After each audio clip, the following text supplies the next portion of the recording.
নমস্কার, কেমন আছেন সবাই? দেখুন, আমরা বাঙালি, মাছে ভাতে বাঙালি। মাছ ছাড়া আমাদের চলে না। আর হাজব্যান্ডের কর্মসূত্রে যেখানে আছি সেখানে মাছ খাওয়া বারণ।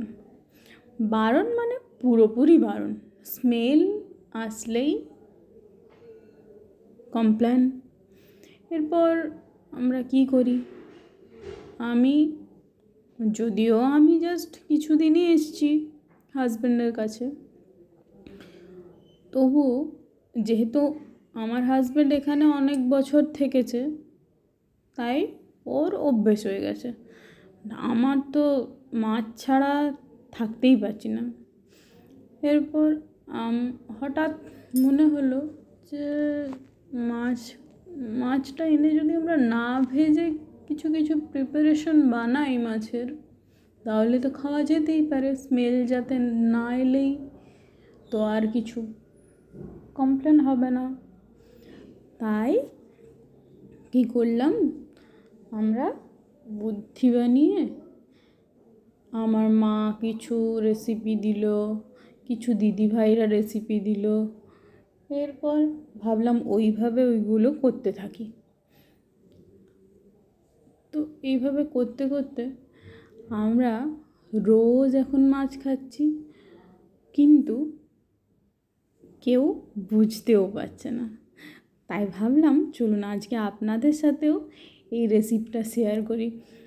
আসলে অনেকেই বাইরে বাইরে থাকেন, আর সবার জায়গায় সব কিছুটা সমানভাবে পাওয়া যায় না, কিন্তু যাদের পাওয়া যেও বা মানা থাকে তাদের জন্য এটা। চলুন রেসিপিটা একবার বলে দিই।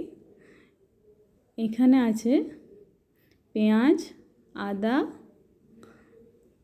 কাঁচা লঙ্কা, হলুদ, জিরে আর লঙ্কার গুঁড়ো, সাথে স্বাদ মতো নুন আর কাঁচা সর্ষের তেল। প্রথমে লোটে মাছগুলোকে নুন হলুদ দিয়ে ভালো করে মাখিয়ে রেখেছিলাম, জলটা যাতে একটু বেরিয়ে যায়। জলটা বেরিয়ে যাওয়ার পর ওটার মধ্যে মশলা দিয়ে, টক দই দিয়েছিলাম। সব মশলাগুলো মাখিয়ে 10 মিনিটের মতো রেস্টে রেখে দিলাম। তারপর এদিকে কড়াই গরম করে ওর মধ্যে একটু গরম মশলা জলের মধ্যে দিয়ে দিলাম। এটা কিন্তু আমার বরের বুদ্ধি ছিল। এরপর ওর মধ্যে একটা বাটি রেখে